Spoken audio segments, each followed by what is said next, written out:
লালমনিরহাট জেলায় 1, 2, 3 তিনটি আসনেই আমরা সাধারণ মানুষের দোরগোড়ায় পৌঁছে গিয়েছি। বাংলাদেশ জামাত ইসলামীকে তারা বেছে নেওয়ার জন্য সিদ্ধান্ত নিয়েছে, এই মর্মে আমাদেরকে অবহিত করতেছে। আমরা মনে করি তিনটি আসনেই আমরা বিজয় অর্জন করব ইনশাআল্লাহ। এই দিনটির জন্য আমরা দীর্ঘ 17টি বছর একটি ফেসিবাদী শক্তির বিরুদ্ধে লড়াই সংগ্রাম করেছি।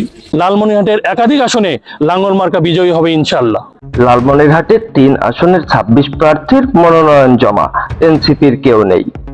ত্রয়োদশ জাতীয় সংসদ নির্বাচনকে সামনে রেখে মনোনয়নপত্র জমা দেওয়ার শেষ দিনে লালমনিরহাট জেলার 3টি সংসদীয় আসনে মোট 26 জন প্রার্থী তাদের মনোনয়নপত্র জমা দিয়েছেন। যদিও মনোনয়নপত্র কিনেছেন 29 জন, এর মধ্যে 3 জন শেষ পর্যন্ত মনোনয়নপত্র জমা দেননি। সোমবার 29 ডিসেম্বর সকাল থেকেই জেলা প্রশাসকের কার্যালয়ে অবস্থিত রিটার্নিং কর্মকর্তার দপ্তরে মনোনয়নপত্র দাখিলের কার্যক্রম শুরু হয়। সে সময় রিটার্নিং কর্মকর্তা কার্যালয় সূত্রে আমরা জানতে পারি, লালমনিরহাট 1 আসনে 11 জন মনোনয়নপত্র কিনলেও জমা পড়েছে 10টি। লালমনিরহাট 2 আসনে 10টির বিপরীতে জমা হয়েছে 9টি এবং লালমনিরহাট সদর 3 আসনে 8টি মনোনয়ন বিক্রি হলেও জমা পড়েছে 60টি। 3টি আসনেই জাতীয় নাগরিক পার্টি এনসিপি থেকে কোনো প্রার্থী মনোনয়নপত্র জমা দেননি।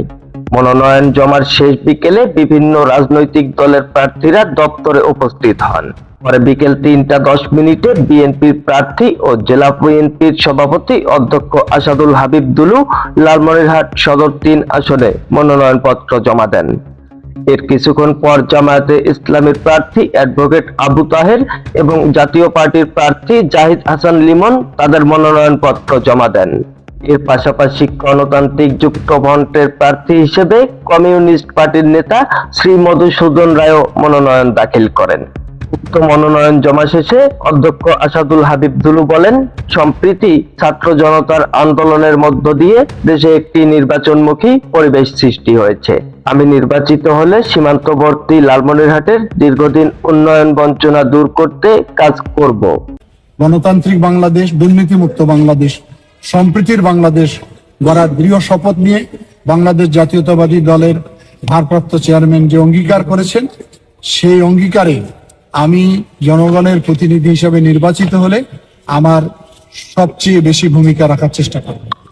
আরেকদিকে জামায়াত প্রার্থী অ্যাডভোকেট আবু তাহের সাংবাদিকদের বলেন, এখন পর্যন্ত শান্তিপূর্ণ পরিবেশ বিরাজ করছে এবং ভোটাররা উৎসবমুখর পরিবেশে ভোট দিতে পারবেন বলেও তিনি আশাবাদী। আমরা আমাদের এখন পর্যন্ত লালমনিরহাটে পরিবেশের কোনো সমস্যা দেখতেছি না। আলহামদুলিল্লাহ, এখানে কোনো বিশৃঙ্খল অবস্থা এখন পর্যন্ত হয়নি। আশা করি আমরা এই নির্বাচনটা খুব সুন্দরভাবে পাড়ি দিতে পারবো ইনশাআল্লাহ, সবার সহযোগিতায়। আরেকদিকে জাতীয় পার্টির প্রার্থী জাহিদ হাসান লিমন সাংবাদিকদের বলেন, নাঙ্গল প্রতীক এ জেলার মানুষের কাছে পরিচিত ও আস্থার প্রতীক। আমি নির্বাচিত হলে ব্যবসা বাণিজ্য বান্ধব পরিবেশ নিশ্চিত করব। বাংলাদেশের ইতিহাসে তথা এই উত্তরবঙ্গের ইতিহাসে একটি ঐতিহ্যবাহী দল। জাতীয় পার্টি সৃষ্টি না হলে হয়তো ওই উত্তরবঙ্গের এরকম উন্নয়ন, আর আজকে যে জেলা প্রশাসকের কার্যালয়ে যারা দাঁড়িয়ে আছি, যে গর্বিত পরিচয় লালমনিরহাটের মানুষ দিতে পারে যে আমি লালমনিরহাট জেলার বাসিন্দা, এটা জাতীয় পার্টির কারণে হয়েছে, আপনারা সকলেই জানেন।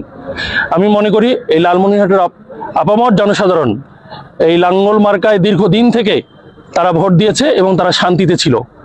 তারা তাদের শান্তি শৃঙ্খলা বজায় রাখার জন্য এবং যেন এই উন্নয়নের ধারা অব্যাহত থাকে, এজন্য লাঙ্গল মার্কাকে আবার তারা ভোট দিয়ে জয়যুক্ত করবে। এবং আমি যদি এই আসনের সংসদ সদস্য নির্বাচিত হতে পারি, আমি আপনাদেরকে সর্বপ্রথম বলতে পারি যে আপনারা শান্তিতে এই লালমনিরহাটের মানুষজন ব্যবসা বাণিজ্য, আপনাদের কাজ সবকিছু করতে পারবেন। পরে গণতান্ত্রিক যুক্তফ্রন্টের প্রার্থী শ্রী মধুসূদন রায় সাংবাদিকদের বলেন, নির্বাচন ঘিরে পরিবেশ মোটামুটি ইতিবাচক মনে হচ্ছে, তবে কোনো ধরনের ভয়ভীতি প্রদর্শন যেন না হয় সে বিষয়ে প্রশাসনের দৃষ্টি আকর্ষণ করেন তিনি। এই বিষয়ে জেলা রিটার্নিং কর্মকর্তা এস.এম. রকিব হায়দার সাংবাদিকদের বলেন, মনোনয়নপত্র যাচাই বাছাই শেষে প্রার্থীদের তালিকা আনুষ্ঠানিকভাবে প্রকাশ করা হবে। এ আই রাজীব, খবর, লালমনিরহাট।